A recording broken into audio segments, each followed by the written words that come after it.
ದಿವ್ಯವಾಣಿ ದಿವ್ಯವಾಣಿ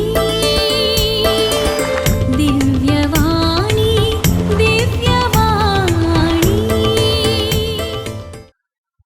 China ದೇಶ. China ದೇಶದಲ್ಲಿ ನಮಗೆಲ್ಲರಿಗೂ ಗೊತ್ತಿರೋ ಹಾಗೆ ಧಾರ್ಮಿಕ ಸ್ವಾತಂತ್ರ್ಯ ಅಷ್ಟು ಮುಕ್ತವಾಗಿಲ್ಲ. ಬೇರೆ ಧರ್ಮವನ್ನ ಮುಕ್ತವಾಗಿ ಪರಿಪಾಲಿಸುವಂತಹ ವಾತಾವರಣ ಇಲ್ಲ. ಕೆಲವು ವರ್ಷಗಳ ಹಿಂದೆ ಒಬ್ಬ ಕಥೋಲಿಕ ಗುರು ಭಾರತದಿಂದ ಚೀನಾ ದೇಶಕ್ಕೆ ಯಾವುದೋ ಒಂದು ಕಾರ್ಯನಿಮಿತ್ತ ಹೋಗಿದ್ರು.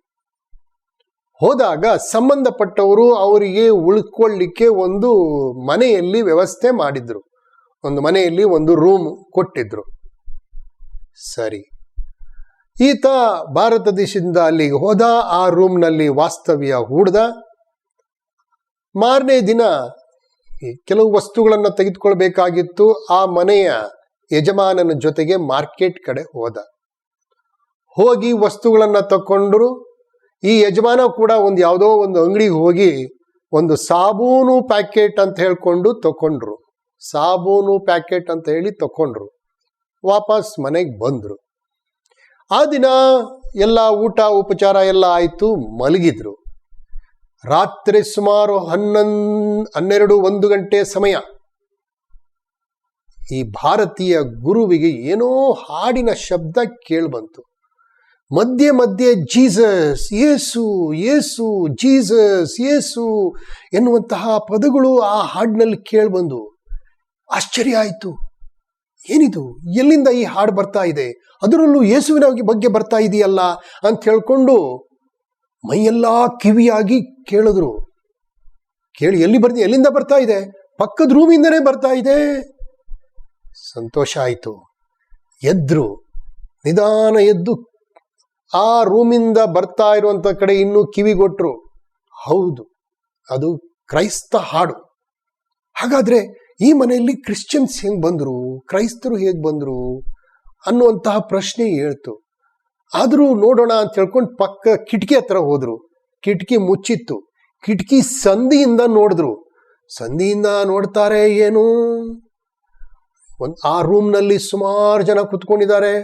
ಒಂದು 15-20 ಜನ ಕುತ್ಕೊಂಡಿದ್ದಾರೆ. ಈ ಮನೆಯವರು 5-6 ಜನನು ಅಲ್ಲಿದ್ದಾರೆ. ಮಧ್ಯ ಇವನು ಯಜಮಾನ ಕೂತ್ಕೊಂಡಿದ್ದಾನೆ. ಟೇಬಲ್ ಇದೆ. ಟೇಬಲ್ ಮೇಲೆ ಇವನು ತೆಗೆದುಕೊಂಡು ಹೋಗಿರುವಂತ ಆ ಸಾಬೂನು ಪಟ್ನ ಅಂತ ಹೇಳಿದ್ನಲ್ಲ, ಆ ಸಾಬೂನು ಪಟ್ನನ ಟೇಬಲ್ ಮೇಲೆ ಇಟ್ಟಿದ್ದಾರೆ. ಅರೆ ಏನಿದು? ಹಾಗೇ ನೋಡ್ತಾ ಇರಬೇಕಾದ್ರೆ ಸ್ವಲ್ಪ ಹೊತ್ತಾಯ್ತು. ಹಾಡೆಲ್ಲ ಮುಗೀತು. ಸ್ವಲ್ಪ ಹೊತ್ತು ಏನೋ ಪ್ರಾರ್ಥನೆ ಎಲ್ಲ ಆಯ್ತು. ಪ್ರಾರ್ಥನೆ ಎಲ್ಲ ಆದ್ಮೇಲೆ ಸಾಬೂನು ಪಟ್ಟಣವನ್ನ ಬಿಚ್ಚಿದ್ರು. ಬಿಚ್ಚಿದಾಗ ಏನು ಅಲ್ಲಿ ಕಂಡುಬಂದಿತ್ತು? ಪರಮಪ್ರಸಾದ. ಅರೆ, ಪರಮಪ್ರಸಾದ ಇಲ್ಲಿ ಹೇಗ್ ಬಂತು ಈ ಪರಮಪ್ರಸಾದ? ಇವ್ರ ಮನಸ್ಸಲ್ಲಿ ಏನೇನೋ ಪ್ರಶ್ನೆಗಳು ಬಿದ್ದು, ಆದ್ರೂ ಸುಮ್ಮನೆ ಇದ್ರು. ನಂತರ ಆ ಪರಮಪ್ರಸಾದವನ್ನ ಭಕ್ತಿಯಿಂದ ಈ ಯಜಮಾನ ಹಂಚಿದ. ಎಲ್ಲರೂ ಸ್ವೀಕಾರ ಮಾಡಿದ್ರು. ಭಕ್ತಿಯಿಂದ ಪ್ರಾರ್ಥನೆ ಮಾಡಿದ್ರು. ಸುಮಾರು ಹೊತ್ತು 1-2 ಹಾಡುಗಳು ಆದ್ವು, ಮುಗೀತು. ಎಲ್ಲರೂ ಅಲ್ಲಿಂದ ಹೋದ್ರು. ಇವನ್ನೆಲ್ಲವನ್ನ ನೋಡ್ದ ಭಾರತೀಯ ಗುರು. ನೋಡಿದ್ರು, ವಾಪಸ್ ಮಲ್ಕೊಂಡ್ರು. ಮಾರನೇ ದಿನ ಬೆಳಗ್ಗೆ ಆ ಯಜಮಾನರ ಹತ್ರ ಹೋಗಿ ಮಾತಾಡಿ ಕೇಳಿದ್ರು, ರಾತ್ರಿ ನಾನು ಈ ರೀತಿ ನೋಡಿದೆ, ನಾನು ಒಬ್ಬ ಕ್ರೈಸ್ತ ಹಂಗಂತ ಹೇಳಿದಾಗ ಅವರಿಗೆ ಸಂತೋಷವಾಯಿತು. ನಾನೊಬ್ಬ ಕ್ರೈಸ್ತ ಗುರು ಅಂತ ಅಂದಾಗ, ಹೌದಾ, ಅದು ನನಗೆ ಗೊತ್ತಿರಲಿಲ್ಲ, ನಿಮಗೆ ಪರಿಚಯದವ್ರು ಅಂತ ಹೇಳಿ ಇಲ್ಲಿ ಕಳಿಸಿದ್ರು ಅವರು, ಅದಕ್ಕೆ ನಿಮಗೆ ರೂಮ್ ಕೊಟ್ಟೆ, ನೀವು ಕ್ರೈಸ್ತರು ಅಂತಂದಾಗ ಬಹಳ ಖುಷಿ ಆಯಿತು. ನಾನೂ ಒಬ್ಬ ಕ್ರೈಸ್ತ ಕಥೋಲಿಕ. ನನಗೆ ಬೇರೆ ಕಡೆಯಿಂದ ವಿಶೇಷ ಪರವಾನಿಗೆ, ಪೋಪ್ರವರಿಂದ ವಿಶೇಷ ಪರವಾನಿಗೆ ಪರ್ಮಿಷನ್ ಕೊಟ್ಟು, ಅನುಮತಿಯನ್ನು ಕೊಟ್ಟು ಈ ರೀತಿ ನಾವು ಪರಮಪ್ರಸಾದವನ್ನು ವಿತರಿಸಲಿಕ್ಕೆ ತಗೊಳ್ಳಿಕ್ಕೆ ಪರ್ಮಿಷನ್ ಕೊಟ್ಟಿದ್ದಾರೆ. ನಾನು ಅಲ್ಲಿ ತೆಗೆದುಕೊಂಡಂಥ ಅಂಗಡಿ ಇದೆಯಲ್ಲ, ಪಟ್ಟಣ, ಇದು ಸಾಬೂನು ಪಟ್ಟಣ ಅಂತ ಹೇಳ್ಕೊಂಡು ಅಲ್ಲಿಂದ ತಗೊಂಡಲ್ಲ, ಅಲ್ಲಿ ಬರೀ ಕೆಲವರಿಗೆ ಮಾತ್ರ ಇದನ್ನು ಹಂಚ್ತಾ ಇದ್ದಾರೆ, ಕೊಡ್ತಾ ಇದ್ದಾರೆ. ಇದು ಆಶೀರ್ವದಿಸಲ್ಪಟ್ಟಂತಹ ಪೂಜೆಯಲ್ಲಿ ಪವಿತ್ರೀಕರಿಸಲ್ಪಟ್ಟಂತಹ ರೊಟ್ಟಿ, ಇದು ಪವಿತ್ರ ಪರಮ ಪ್ರಸಾದ. ಇದು ಭಕ್ತಿಯಿಂದ ನಾವು ತೆಗೆದುಕೊಂಡು ಈ ರೀತಿಯಲ್ಲಿ ಸ್ವೀಕಾರ ಮಾಡಿ ನಾವು ಯಾರಿಗೂ ಗೊತ್ತಿಲ್ಲದೆ ರೀತಿಯಲ್ಲಿ ಗುಪ್ತವಾಗಿ ಈ ರೀತಿಯಲ್ಲಿ ಕ್ರೈಸ್ತರಾಗಿದ್ದೀವಿ. ನಾವು ಗುಪ್ತವಾಗಿರುವಂತಹ ಕ್ರೈಸ್ತರು ನಾವು. ಪ್ರೈಸ್ ದ ಲಾರ್ಡ್, ಹಲ್ಲೆಲೂಯಾ ಅಂತ ಗುರುಗಳು ಹೇಳಿದ್ರು. ಸಂತೋಷದಿಂದ ಆ ದಿನವನ್ನು ಅವರು ಕಳೆದರು. ಜೀವದಾಯಕ ರೊಟ್ಟಿಯಾಗಿರುವ ಪ್ರಭು ಯೇಸು ಕ್ರಿಸ್ತರಲ್ಲಿ ನನ್ನ ಒಲವಿನ ಬಂಧುಗಳೇ, ಭಗಿನಿಯರೇ, ಪರಮ ಪ್ರಸಾದ ನಮ್ಮ ಬಾಳಿನ ಕೇಂದ್ರ ಬಿಂದು. ಅಷ್ಟೇ ಅಲ್ಲ, ಪವಿತ್ರ ಪರಮ ಪ್ರಸಾದ ನಮ್ಮ ಬಾಳಿನ ಕೇಂದ್ರ ಬಿಂದು ಮತ್ತು ಶಿಖರ ಅಂತ ದ್ವಿತೀಯ ವ್ಯಾಟಿಕನ್ ಸಮ್ಮೇಳನ ಹೇಳುತ್ತೆ. ನಮ್ಮ ಬಾಳಿನ ಕೇಂದ್ರ ಬಿಂದು ಪವಿತ್ರ ಪರಮ ಪ್ರಸಾದ ಆಗಿರೋದ್ರಿಂದ ಆ ಪರಮ ಪ್ರಸಾದವನ್ನು ಎಷ್ಟು ಭಕ್ತಿಯಿಂದ ನಾವು ಸ್ವೀಕರಿಸಬೇಕು, ಎಷ್ಟು ಮಹತ್ವದ ರೀತಿಯಲ್ಲಿ ಅದನ್ನು ಸ್ವೀಕರಿಸಬೇಕು, ಯಾವ ರೀತಿ ಅದನ್ನು ನಾವು ಅನುಕರಿಸಿ ಬಾಳ್ಬೇಕು ಅನ್ನೋದನ್ನು ನಾವು ಸ್ವಲ್ಪ ಧ್ಯಾನಿಸಲಿಕ್ಕೆ, ನಾವು ಚಿಂತನೆ ಮಾಡಲಿಕ್ಕೆ ಈಗ ಹೋಗೋಣ. ಆತ್ಮೀಯ ಬಂಧು ಬಾಂಧವರೇ, ಪವಿತ್ರ ಪರಮ ಪ್ರಸಾದ ಮೂರು ರೀತಿಯಲ್ಲಿ ಸಂಕೇತಗಳನ್ನು ನೀಡ್ತಾ ಇದೆ. 3 ಸಂಕೇತಗಳನ್ನು ನೀಡ್ತಾ ಇದೆ. ಯಾವುದರ ಸಂಕೇತ ಈ ಪವಿತ್ರ ಪರಮ ಪ್ರಸಾದ ಅನ್ನೋದನ್ನ ನಾವು ಅರ್ಥ ಮಾಡ್ಕೊಳ್ಬೇಕಾಗಿದೆ. ಬೇರೆ ಬೇರೆ ರೀತಿಯಲ್ಲಿ ನಾವು ಅರ್ಥೈಸಬಹುದು, ಬೇರೆ ಬೇರೆ ವಿಚಾರಗಳನ್ನು ಪರಮ ಪ್ರಸಾದದ ಬಗ್ಗೆ ನಾವು ತಿಳಿಯಬಹುದು. ನಾನು ಕೇವಲ 3 ಮುಖ್ಯ ವಿಚಾರಗಳನ್ನು ನಿಮ್ಮ ಮುಂದೆ ಇಡಲಿಕ್ಕೆ ಬಯಸ್ತೀನಿ. ಪವಿತ್ರ ಪರಮ ಪ್ರಸಾದ ಏನನ್ನ ಸಂಕೇತಿಸುತ್ತೆ ಅನ್ನೋದನ್ನ ನಾವು ಆಲೋಚನೆ ಮಾಡಲಿಕ್ಕೆ ಪ್ರಯತ್ನ ಮಾಡೋಣ. ಮೊದಲನೇದಾಗಿ, ಪವಿತ್ರ ಪರಮ ಪ್ರಸಾದ ಪ್ರೀತಿಯ ಸಂಕೇತ. ಪವಿತ್ರ ಪರಮ ಪ್ರಸಾದ ಪ್ರೀತಿಯ ಸಂಕೇತ. ಆತ್ಮೀಯ ಬಂಧು ಬಾಂಧವರೇ, ಪ್ರೀತಿ ಅಂದ್ರೆ ಏನು? ಪ್ರೀತಿಯ ಅರ್ಥ ಯಾವ ಡಿಕ್ಷನರಿಯಲ್ಲಿ ಸಿಗತ್ತೆ? ಯಾವ ನಿಘಂಟಿನಲ್ಲಿ ಸಿಗತ್ತೆ? ಆಕ್ಸ್ಫರ್ಡ್ ನಿಘಂಟು, ಆಕ್ಸ್ಫರ್ಡ್ ಡಿಕ್ಷನರಿ, ಕೇಂಬ್ರಿಡ್ಜ್ ಡಿಕ್ಷನರಿ, ಕನ್ನಡದ ಭಾರದ್ವಾಜ ಡಿಕ್ಷನರಿ, ಯಾವುದೇ ಡಿಕ್ಷನರಿಗಳನ್ನು ತೆಗೆದುಕೊಳ್ಳಿ, ನಿಜವಾದ ಅರ್ಥ ಅಲ್ಲಿ ಎಲ್ಲೂ ಸಿಗಲ್ಲ. ಒಂದು ನಿಜವಾದ ಡಿಕ್ಷನರಿ ಇದೆ, ಒಂದು ನಿಜವಾದ ನಿಘಂಟು ಇದೆ. ಆ ನಿಘಂಟಿನಲ್ಲಿ, ಆ ಡಿಕ್ಷನರಿಯಲ್ಲಿ ಈ ಪ್ರೀತಿಯ ಅರ್ಥ ಸಿಗತ್ತೆ. ಯಾವುದದು? ಅದಾಗಿದೆ ಪವಿತ್ರ ಶಿಲುಬೆ. ಪವಿತ್ರ ಶಿಲುಬೆಯಲ್ಲೇ ಈ ಪ್ರೀತಿಯ ಅರ್ಥ ನಮಗೆ ಕಂಡು ಬರುತ್ತೆ. ಆತ್ಮೀಯ ಬಂಧು ಬಾಂಧವರೇ, ಸ್ವಲ್ಪ ಯುವತಿಯರಿಗೆ ಪ್ರೀತಿಯ ಬಗ್ಗೆ ಸ್ವಲ್ಪ ಬರೀರಿ ಅಂತ ಹೇಳಿದ್ರೆ ಬರೀತಾರೆ. ಅವರು 1-2 ವಾಕ್ಯದಲ್ಲಿ ಬರೆಯಲ್ಲ, ಪುಟಗಟ್ಲೆ ಬರ್ದ್ ಹಾಕ್ತಾರೆ. ನಿಜ, ಅರ್ಥ ಗೊತ್ತಿಲ್ಲದೆ, ಅನುಭವ ಇಲ್ಲದೆ, ನಿಜವಾದ ಅರ್ಥ ಗೊತ್ತಿಲ್ಲದೆ, ನಿಜವಾದ ಅನುಭವ ಇಲ್ಲದೆ. ಅರ್ಥ ಗೊತ್ತಿರುತ್ತೆ, ಅನುಭವನೂ ಇರುತ್ತೆ, ಬೇರೆ ಅನುಭವ, ಬೇರೆ ಅರ್ಥ. ನಿಜವಾದ ಅರ್ಥ, ನಿಜವಾದ ಅನುಭವ ಇಲ್ಲದೆ ಬರೀತಾರೆ ಪುಟಗಟ್ಲೆ. ಆತ್ಮೀಯ ಬಂಧು ಬಾಂಧವರೇ, ಹಾಗಾದ್ರೆ ಈ ಪವಿತ್ರ ಶಿಲುಬೆಯಲ್ಲಿ ನಮಗೆ ಕಂಡು ಬರುವಂತಹ ಅರ್ಥ ಯಾವುದು? ಪ್ರೀತಿಯ ಅರ್ಥ ಅದು ಕೊಡುವುದು. ತನ್ನ ಸ್ನೇಹಿತನಿಗಾಗಿ ಪ್ರಾಣವನ್ನೇ ಕೊಡುವುದಕ್ಕಿಂತ ಮಿಗಿಲಾದ ಪ್ರೀತಿ ಮತ್ತೊಂದಿಲ್ಲ ಎಂದು ಹೇಳಿದಂತಹ ಪ್ರಭು ಕೊಟ್ಟರು, ಸಂಪೂರ್ಣವಾಗಿ ಕೊಟ್ಟರು. ದೈವ ಪದವಿಯನ್ನ ಬಿಟ್ಟುಕೊಟ್ರು, ಸುಖದ ಸುಪ್ಪತ್ತಿಗೆ ಜೀವನವನ್ನ ಬಿಟ್ಟುಕೊಟ್ರು, ಅರಮನೆಯಲ್ಲಿ ಜನಿಸುವಂತಹ ಸನ್ನಿವೇಶವನ್ನ ಬಿಟ್ಟುಕೊಟ್ರು, ದಾಸನ ರೂಪವನ್ನ ಸ್ವೀಕರಿಸಿದರು, ಸಾಧಾರಣ ಜೀವನ ಜೀವಿಸಿದರು, ಬಿಟ್ಟುಕೊಟ್ರು, ಕೊಟ್ರು, ಕೊನೆಗೆ ತಮ್ಮ ಪ್ರಾಣವನ್ನೇ ಕೊಡುವುದು. Giving, totally giving. ಕೊಡುವುದು, ಸಂಪೂರ್ಣವಾಗಿ ಕೊಡುವುದು. ಅಂದ್ರೆ ಪ್ರೀತಿಯ ಅರ್ಥ ಕಚ್ಚಾ ಪದದಲ್ಲಿ ಹೇಳೋದಾದ್ರೆ ಕೊಡುವುದು, ಸ್ವಚ್ಛ ಪದದಲ್ಲಿ ಹೇಳೋದಾದ್ರೆ ತ್ಯಾಗ ಅಂತ ಹೇಳಬಹುದು. ಆತ್ಮೀಯ ಬಂಧು ಬಾಂಧವರೇ, ಪ್ರಭು ಯೇಸು ನಮ್ಮೊಡನೆ ಸದಾ ಇರಲು ಬಯಸಿದರು.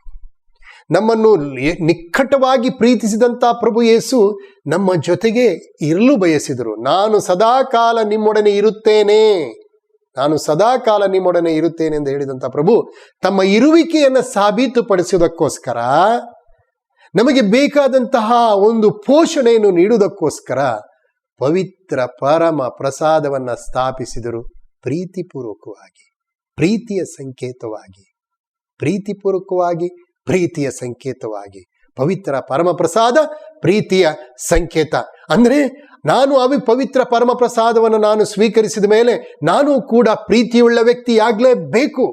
ನಾನು ಪ್ರೀತಿಯಲ್ಲೇ ಜೀವಿಸಬೇಕು. ಅಂದರೆ ನಾನು ಕೊಡ್ತಾ ಹೋಗಬೇಕು ಪ್ರತಿಫಲ ಅಪೇಕ್ಷೆ ಇಲ್ಲದೆ. ಒಬ್ಬ ತಾಯಿ ಮಗನನ್ನ ಪ್ರೀತಿಸ್ತಾಳೆ ಅಂತ ಹೇಳ್ತೀವಿ ನಾವು. ಹೇಗೆ ಅದನ್ನು ತೋರ್ಪಡಿಸ್ತಾಳೆ? ಮಗನಿಗೆ ಏನೋ ಆಹಾರ ಕೊಡಬೇಕು. ಈ ಅಮ್ಮ ಎಲ್ಲೋ ಮನೆಯಲ್ಲಿ ಯಾರದೋ ಮನೆಯಲ್ಲಿ ಕಸ ಮುಸುರೆ ತಿಕ್ಕೋಳಿಯವಳು, ಅಲ್ಲಿ ಸ್ವಲ್ಪ ಏನೋ ಊಟ ಕೊಡ್ತಾರೆ, ಸ್ವಲ್ಪ ಆಹಾರ ಕೊಡ್ತಾರೆ, ಅಲ್ಲೇ ತಿಂದು ಬರ್ತಾಳ ಇವಳು? ಇಲ್ಲ, ಅಲ್ಲೇನ್ ಮಾಡ್ತಾಳೆ? ತನ್ನ ಸೆರಗಿನಲ್ಲಿ ಕಟ್ಕೊಂಡು ಬಂದು ತಂದು ಮಗುವಿಗೆ ಕೊಡುವುದು. ಎರಡನೇದಾಗಿ, ಮಗುವಿಗೆ ಹುಷಾರಿಲ್ಲ ಅಂದ ತಕ್ಷಣ ಸುಮ್ಮನೆ ಕೂತ್ಕೊಳ್ತಾಳೆ ಮನೆಯಲ್ಲಿ.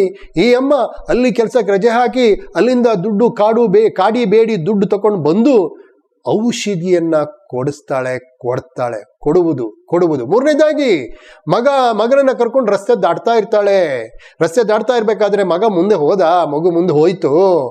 ಇರ್ಬೇಕಾದ್ರೆ ದಿಢೀರ್ ಅಂತ ದೊಡ್ಡ ರಾಕ್ಷಸಾಕಾರದ ಲಾರಿ ಬಂತು. ಸ್ಪೀಡಾಗಿ ವೇಗವಾಗಿ ಬಂದಂತ ಲಾರಿ ಅಡಿ ಮಗು ಇನ್ನೇನು ಬೀಳ್ತದೆ. ಈಕೆ ನೋಡ್ಕೊಂಡು ಸುಮ್ಮನೆ ಇರ್ತಾಳ?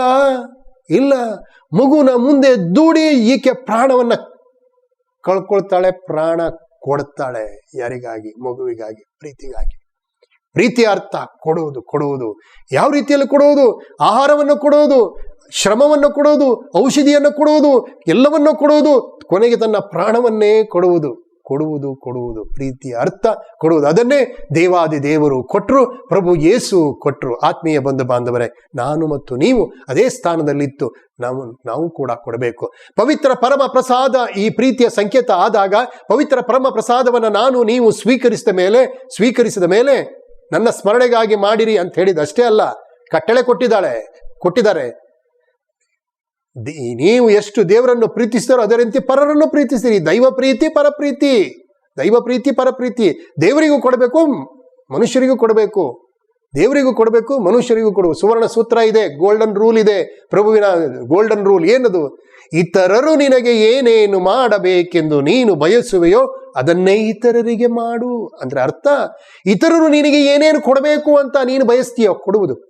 ಇತರರು ನಿನಗೆ ಏನೇನು ಕೊಡಬೇಕು ಅಂತ ನೀನು ಬಯಸ್ತೀಯ, ನಿನಗೆ ಗೌರವ ಕೊಡಬೇಕು, ನಿನಗೆ ಮತ್ತೊಂದು ಕೊಡಬೇಕು, ಇನ್ನೊಂದು ಕೊಡಬೇಕು, ಅದು ಕೊಡಬೇಕು, ಇದು ಕೊಡಬೇಕು ಅಂತ ನೀನು ಬಯಸ್ತೀಯ, ಅದನ್ನೇ ನೀನು ಇತರರಿಗೆ ಕೊಡು. ಪ್ರೀತಿ.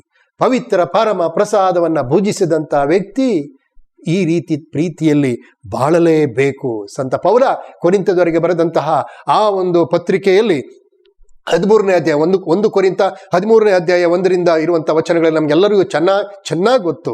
ಸುರ ನರರ ನುಡಿಗಳ ನಾಡಬಲ್ಲೆನಾದರೂ ಪ್ರೀತಿ ಇಲ್ಲದಿರೆ ನಾ ಶೂನ್ಯ ಸಮಾನ.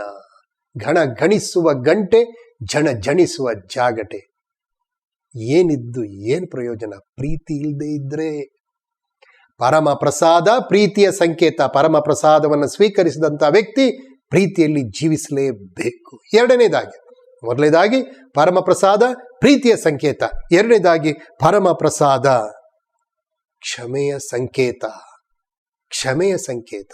ಆತ್ಮೀಯ ಬಂಧು ಬಾಂಧವರೇ, ಇದೇ ನಾವು ಪವಿತ್ರ ಪೂಜೆಗೆ ಬಂದಿದ್ದೀವಿ. ಪವಿತ್ರ ಪರಮ ಪ್ರಸಾದವನ್ನ ಭುಜಿಸ್ಲಿಕ್ಕೆ ನಾವು ಸಿದ್ಧರಾಗ್ತಾ ಇದ್ದೀವಿ ಅಂದಾಗ ಮತ್ತಾಯನ ಶುಭ ಸಂದೇಶ 5ನೇ ಅಧ್ಯಾಯ 25ನೇ ವಚನ ಏನ್ ಹೇಳುತ್ತೆ? ನಿನ್ನ ಕಾಣಿಕೆಯನ್ನ ಅರ್ಪಿಸಲಿಕ್ಕೆ ನೀನು ಬಂದಾಗ, ನಿನ್ನ ಸಹೋದರ ಸಹೋದರಿ ನಿನ್ನ ವಿರುದ್ಧವಾಗಿ ಇದ್ದಾರೆ ಅಂತ ನೀನು ಯೋಚನೆ ಬಂದಾಗ, ನಿನ್ನ ಕಾಣಿಕೆಯನ್ನ ಅಲ್ಲಿ ಬಿಟ್ಟು ಅವರ ಜೊತೆಗೆ ಸಮಾಧಾನ ಮಾಡ್ಕೊ, ನಂತರ ನಿನ್ನ ಕಾಣಿಕೆಯನ್ನ ಅರ್ಪಿಸು ಅಂತ. ಅಂದ್ರೆ ನೀನು ಪರಮ ಪ್ರಸಾದವನ್ನ ಸ್ವೀಕರಿಸಲಿಕ್ಕೆ ನೀನು ಬರಬೇಕಾದ್ರೆ ಮತ್ತೊಬ್ಬರ ಜೊತೆಗೆ ನೀನು ಕೋಪ ತಾಪ ಮಾಡ್ಕೊಳ್ಳಂಗಿಲ್ಲ, ದ್ವೇಷ ಇಟ್ಕೊಂಡು ಕೋಪ ತಾಪ ಇಟ್ಕೊಂಡು ನಾನು ಈ ಪರಮ ಪ್ರಸಾದವನ್ನು ಸ್ವೀಕರಿಸೋ ಹಂಗಿಲ್ಲ. ಅದು ನನಗೆ ವಿಷವಾಗಿ ಪರಿಣಮಿಸುತ್ತೆ. ಆತ್ಮೀಯ ಬಂಧು ಬಾಂಧವರೇ, ಸಂತ ಪೌಲ ಇನ್ನೊಂದು ಕಡೆ ಹೇಳ್ತಾರೆ, ಕಾರಣವಿದ್ದರೂ ನಾವು ಕ್ಷಮಿಸಬೇಕು ಅಂತ. ಕಾರಣವಿದ್ದರೂ ಇಲ್ಲದೆ ಇದ್ರೂ ಕೂಡ, ಕಾರಣ ಇರಲಿ ಕಾರಣ ಇಲ್ಲದೆ ಇರಲಿ, ನಾವು ಕ್ಷಮಿಸಬೇಕು ಅಂತ ಪ್ರಭು ಯೇಸು ಕ್ರಿಸ್ತರು ಹೇಳಿದ್ದಾರೆ. ಮತ್ತಾಯನ ಶುಭ ಸಂದೇಶ 18ನೇ ಅಧ್ಯಾಯ 22ನೇ ವಚನದಲ್ಲಿ ನಾವು ಕೇಳುವ ಹಾಗೆ, ಎಷ್ಟು ಸಾರಿ ಕ್ಷಮಿಸಬೇಕು? 770 ಸಾರಿ ಕ್ಷಮಿಸಬೇಕು ಅಂತ. 7 ಸಾರಿ ಅಲ್ಲ, 770 ಸಾರಿ. ಅಂದ್ರೆ ಅರ್ಥ ಏನು? ನಿರಂತರ ಕ್ಷಮಿಸು ಅಂತ. ಪವಿತ್ರ ಪರಮ ಪ್ರಸಾದವನ್ನ ಸ್ವೀಕರಿಸಿದಂತ ವ್ಯಕ್ತಿಯಲ್ಲಿ ಈ ಕ್ಷಮಾ ಮನೋಭಾವ ಇರಲೇಬೇಕು. ಪರಮ ಪ್ರಸಾದವನ್ನು ಸ್ವೀಕರಿಸುವಂಥ ವ್ಯಕ್ತಿಯಲ್ಲಿ ಈ ಕ್ಷಮಾಭಾವ ಇರಲೇಬೇಕು. ಹಂಗೆ ಬೇರೆ ಹೇಳಂಗಿಲ್ಲ, ನಾನು ಅವನ ಕೈಯಲ್ಲಾಗಲ್ಲ, ನಾನು ಅವನನ್ನು ನೋಡಲ್ಲ, ನಾನು ಅವಳನ್ನು ನೋಡಲ್ಲ, ಅವಳು ಅಂಥವಳು ನಾನು ಇಂಥವಳು ಅಂತ ಹೇಳುವ ಹಾಗೆಯೇ ಇಲ್ಲ. ಆತ್ಮೀಯ ಬಂಧು ಬಾಂಧವರೇ, ಕ್ಷಮೆ ಇಲ್ಲದಂತಹ ವ್ಯಕ್ತಿ, ಕ್ಷಮೆ ಕೊಡದೇ ಇರುವಂತಹ ವ್ಯಕ್ತಿ ಪರಮ ಪ್ರಸಾದದ ವಿರುದ್ಧ ಹೋಗುವಂತಹ ವ್ಯಕ್ತಿ ಆಗತ್ತೆ. ಮೊದಲನೇದಾಗಿ ಪರಮ ಪ್ರಸಾದ ಪ್ರೀತಿಯ ಸಂಕೇತ, ಎರಡನೇದಾಗಿ ಪವಿತ್ರ ಪರಮ ಪ್ರಸಾದ ಕ್ಷಮೆಯ ಸಂಕೇತ, ಮೂರನೇದಾಗಿ ಆತ್ಮೀಯ ಬಂಧು ಬಾಂಧವರೇ ಪರಮ ಪ್ರಸಾದ ಐಕ್ಯತೆಯ ಸಂಕೇತ. ಪರಮ ಪ್ರಸಾದ ಐಕ್ಯತೆಯ ಸಂಕೇತ. ಆತ್ಮೀಯ ಬಂಧು ಬಾಂಧವರೇ, ಇವನನ ಶುಭ ಸಂದೇಶ 19ನೇ ಅಧ್ಯಾಯದಲ್ಲಿ ಪ್ರಭು ಯೇಸು ಕ್ರಿಸ್ತರು ಪ್ರಾರ್ಥನೆ ಮಾಡ್ತಾರೆ, ತಂದೆಯೇ ಇವರೆಲ್ಲರೂ ಒಂದಾಗಿರಲಿ ಅಂತ ಹೇಳ್ಕೊಂಡು, ಒಂದಾಗಿರಲಿ ಅಂತ ಹೇಳ್ಕೊಂಡು, ಭೇದ ಭಾವ ಇಲ್ಲದೆ ಇರಲಿ ಅಂತ ಹೇಳ್ಕೊಂಡು, ವೈಮನಸ್ಸು ಮತ್ತು ದ್ವೇಷವನ್ನ ಕಟ್ಟಿಕೊಳ್ಳದೆ ಎಲ್ಲವನ್ನ ದೂರವಾಗಿ ಎಲ್ಲವನ್ನ ಬಿಟ್ಟು ಇರಲಿ, ಐಕ್ಯತೆಯಿಂದ ಇರಲಿ. ಒಬ್ಬ ಕುಡುಕ ಇದ್ದಂತೆ, ಬೆಳಗ್ಗೆ ಮಧ್ಯಾಹ್ನ ಸಂಜೆ ಯಾವಾಗ ನೋಡಿದ್ರು ಬಾಟ್ಲಿ ಅಂತೆ. ಎಷ್ಟೋ ಜನ ಹೇಳಿದ್ರಂತೆ, ನೋಡಪ್ಪ ಇದು ಒಳ್ಳೇದಲ್ಲಪ್ಪ, ಇದನ್ನು ಬಿಟ್ಬೇಡಪ್ಪ, ನಿನ್ನ ದೇಹಕ್ಕೂ ಹಾಳು, ನಿನ್ನ ಕುಟುಂಬಕ್ಕೂ ಹಾಳು, ಎಲ್ಲಕ್ಕೂ ಹಾಳು, ಬಿಟ್ಬಿಡು ಅಂತ ಅವನ ಹತ್ರ ಗೋಗಿರಿದು ಬೇಡ್ಕೊಂಡ್ರಂತೆ. ಆದರೆ ಈ ಕುಡುಕ ಎಲ್ಲಿ ಬಿಡೋದು? ಹೀಗೆ ದಿನಗಳು ಉರುಳಿದವು, ತಿಂಗಳುಗಳು ಉರುಳಿದವು, ವರ್ಷಗಳು ಉರುಳಿದವು. ಒಂದು ದಿನ ಭಾನುವಾರ ಈ ನಮ್ಮ ಫ್ರೆಂಡು ಕುಡುಕ ಮಾರ್ಕೆಟಿಗೆ ಹೋಗಿದ್ದ. ಮಾರ್ಕೆಟಿಗೆ ಹೋದ ತಕ್ಷಣ ಅವನ ಫ್ರೆಂಡ್ ಸಿಕ್ಬಿಟ್ಟು, ಏನಪ್ಪ ಚೆನ್ನಾಗಿದ್ದೀನಪ್ಪ ಅಂತಂದಾಗ ಈ ಕುಡುಕ, ಹೌದು ನಾನು ಚೆನ್ನಾಗಿದ್ದೀನಿ, ಊಟ ಗೀಟ ಆಯ್ತಾ? ಊಟ ಗೀಟ ಆಯಿತು. ಇವತ್ತಿನ ನ್ಯೂಸ್ ಪೇಪರ್ ಏನಾದರೂ ಓದಿದೀಯಾ? ನ್ಯೂಸ್ ಪೇಪರ್ ಓದಿದ್ದೀನಿ. ಯಾವ ನ್ಯೂಸ್ ಪೇಪರ್ ನಿಮ್ಮ ಮನೆಗೆ ಬರೋದು? ಪ್ರಜಾವಾಣಿನ? ಹೌದು, ಪ್ರಜಾವಾಣಿ ನ್ಯೂಸ್ ಪೇಪರೇ ಬರೋದು, ಅದು ಓದಿದೆ. ಅದರಲ್ಲಿ ಭಾನುವಾರದ್ದು ಒಂದು ಸ್ಪೆಷಲ್ ಎಡಿಷನ್ ಇದೆಯಲ್ಲ, ಸಾಪ್ತಾಹಿಕ ಪುರವಣಿ ಅಂತ ಒಂದು ವಿಶೇಷ ಅಂಕ ಇದೆಯಲ್ಲ, ಅದನ್ನು ಓದಿದೀಯಾ? ಓ, ಅದನ್ನು ಓದಿಲ್ಲ. ಹಾಗಾದರೆ ನೀನು ಮನೆಗೆ ಹೋಗ್ಬಿಟ್ಟು 3ನೇ ಪೇಜ್ನಲ್ಲಿ ಒಂದು ಒಳ್ಳೆಯ ಲೇಖನ ಇದೆ, ಅದನ್ನು ನೀನು ಓದಬೇಕು ಅಂತಂದ. ಸರಿ, ಈ ನಮ್ಮ ಕುಡುಕ ಫ್ರೆಂಡು ಮನೆಗೆ ಬಂದು ಮಗನ ಹತ್ರ ಹೇಳ್ದ, ಮಗನೇ ಪೇಪರ್ ತಗೊಂಬಾ ಅಂತಂದ. ಮಗ ನ್ಯೂಸ್ ಪೇಪರ್ ತಂದು ಕೊಟ್ಟ. ಈತ ಸುಸ್ತಾಗಿ ಕುತ್ಕೊಂಡು ಶಿಸ್ತಾಗಿ ನ್ಯೂಸ್ ಪೇಪರ್ ಬಿಚ್ಚದ, 3ನೇ ಪುಟದ ಹತ್ರ ಕಣ್ಣು ಹಾಯಿಸ್ದ, ನೋಡ್ದ, ಶೀರ್ಷಿಕೆ ನೋಡ್ದ, ಶಿರೋನಾಮೆ ನೋಡ್ದ, ಹೆಡ್ಡಿಂಗು ಏನದು? ಮದ್ಯಪಾನ ಹಾನಿಕರ. ಅಂದ್ರೆ ಕುಡುಕತನದಿಂದ, ಅಂದ್ರೆ ಮದ್ಯದಿಂದ ಏನೆಲ್ಲ ದುಷ್ಪರಿಣಾಮಗಳು ಆಗ್ತವೆ ಅನ್ನೋದ್ರ ಬಗ್ಗೆ ಸವಿಸ್ತಾರವಾಗಿ ಬರೆದಿರುವಂತಹ ಲೇಖನ. ಈತ ಓದ್ಲಿಕ್ಕೆ ಶುರು ಮಾಡ್ದ. ಓದ್ದ ಲೇಖನವನ್ನ ಪೂರ್ತಿಯಾಗಿ ಪೂರ್ತಿ ಲೇಖನವನ್ನ ಓದ್ದ. ಆವತ್ತಿಂದ ಬಿಟ್ಟ, ಸಂಪೂರ್ಣವಾಗಿ ಬಿಟ್ಟ. ಏನ್ ಬಿಟ್ಟ? ಪೇಪರ್ ಓದೋದನ್ನು ಬಿಟ್ಟ. ಯಾವುದನ್ನು ಬಿಡಬೇಕಾಗಿತ್ತು ಅದನ್ನು ಬಿಟ್ಟಿಲ್ಲ, ಯಾವುದನ್ನು ಬಿಡಬಾರ್ದಾಗಿತ್ತು ಅದನ್ನು ಬಿಟ್ಟ. ನಂದು ಮತ್ತು ನಿಮ್ಮ ವರ್ತನೆ ಇಂಥದ್ದೇ. ಯಾವುದನ್ನು ಬಿಡಬೇಕು ಅದನ್ನು ಬಿಡಲ್ಲ, ಯಾವುದನ್ನು ಬಿಡಬಾರ್ದು ಅದನ್ನು ಬಿಡ್ತೀವಿ. ನಿಜ. ಪ್ರೀತಿಯ ಸಂಕೇತ, ಐಕ್ಯತೆಯ ಸಂಕೇತ ಮತ್ತು ಕ್ಷಮೆಯ ಸಂಕೇತವಾಗಿರುವಂತಹ ಪರಮ ಪ್ರಸಾದಕ್ಕೆ ನಾವು ಬಂದಿದ್ದೀವಿ. ಐಕ್ಯತೆಯನ್ನ ಕಟ್ಕೊಳ್ಳೋದ್ರ ಬದಲಿಗೆ ಐಕ್ಯತೆಯನ್ನ ಬಿಡ್ಕೊಳ್ಳಿಕ್ಕೆ ನಾವು ಹೋಗ್ತೀವಿ, ಅದನ್ನು ಬಿಡ್ತೀವಿ. ಪ್ರಭು ಯೇಸು ಬಯಸುವಂಥದ್ದು ಐಕ್ಯತೆಯನ್ನ, ಆತ್ಮೀಯ ಬಂಧು ಬಾಂಧವರೇ, ಪವಿತ್ರ ಪರಮ ಪ್ರಸಾದ ಹೇಗೆ ಉಂಟು ಮಾಡಿದ್ದಾರೆ? ಗೋಧಿಯ ಕಾಳಿನ ರೊಟ್ಟಿಗಳಿಂದ. ಗೋಧಿಯ ಒಂದೊಂದು ಕಾಳು 100 ಕಾಳು, 1000 ಕಾಳಿನಿಂದ ಒಂದು ರೊಟ್ಟಿ.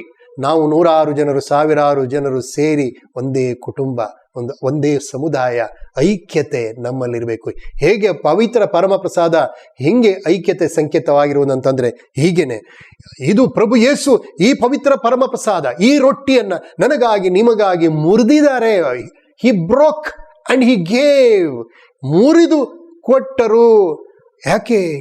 ಅವರು ಮುರಿಯಲ್ಪಟ್ಟರು. ಶಿಲುಬೆಯಲ್ಲಿ ಅವರು ಮುರಿಯಲ್ಪಟ್ಟರು. ಅವರ ಕೈ ಕಾಲು ಮುರಿಯಲ್ಪಡ್ತು, ಅವರ ದೇಹ ಮುರಿಯಲ್ಪಡ್ತು, ಅವರ ಜೀವವೇ ಮುರಿಯಲ್ಪಟ್ಟು, ಅವರ ಜೀವನವೇ ಮುರಿಯಲ್ಪಡ್ತು. ಯಾರಿಗೋಸ್ಕರ? ನನಗಾಗಿ, ನಿಮಗಾಗಿ. ಪವಿತ್ರ ಪರಮ ಪ್ರಸಾದ ಮುರಿಯಲ್ಪಟ್ಟ ರೊಟ್ಟಿ. ನಾನು ಮತ್ತು ನೀವು ಕೂಡ ಮುರಿಯಲ್ಪಡಬೇಕು. ಯಾರಿಗೋಸ್ಕರ ಮುರಿಯಲ್ಪಡಬೇಕು? ಪರರಿಗಾಗಿ, ಮತ್ತೊಬ್ಬನಿಗಾಗಿ, ನನ್ನ ಅಣ್ಣನಿಗಾಗಿ, ತಮ್ಮನಿಗಾಗಿ, ಸಹೋದರಿಗಾಗಿ, ಪರನರರಿಗಾಗಿ, ಪಾಪಿಗಳಿಗಾಗಿ, ನನ್ನ ವೈರಿಗಾಗಿ ನನ್ನನ್ನೇ ನಾನು ಒಳ್ಳೆ ರೀತಿಯಲ್ಲಿ ಕೊಡಬೇಕು, ಮುರಿಯಲ್ಪಡಬೇಕು. ಪರಮ ಪ್ರಸಾದ ಐಕ್ಯತೆಯ ಸಂಕೇತ. ಮೊದಲನೇದಾಗಿ ಪವಿತ್ರ ಪರಮ ಪ್ರಸಾದ ಪ್ರೀತಿಯ ಸಂಕೇತ, ಎರಡನೇದಾಗಿ ಪವಿತ್ರ ಪರಮ ಪ್ರಸಾದ ಕ್ಷಮೆಯ ಸಂಕೇತ, ಮೂರನೇದಾಗಿ ಪವಿತ್ರ ಪರಮ ಪ್ರಸಾದ ಐಕ್ಯತೆಯ ಸಂಕೇತ. ಆತ್ಮೀಯ ಬಂಧು ಬಾಂಧವರೇ, ನಾನು ಮತ್ತು ನೀವು ಅಯೋಗ್ಯವಾಗಿ ಸ್ವೀಕರಿಸದೆ ಯೋಗ್ಯವಾಗಿ ಈ ಪವಿತ್ರ ಪರಮ ಪ್ರಸಾದವನ್ನು ಸ್ವೀಕರಿಸಿ ಪ್ರೀತಿಯಲ್ಲಿ, ಕ್ಷಮೆಯಲ್ಲಿ ಮತ್ತು ಐಕ್ಯತೆಯಲ್ಲಿ ಬಾಳಲು ಪ್ರಯತ್ನಿಸೋಣವೇ.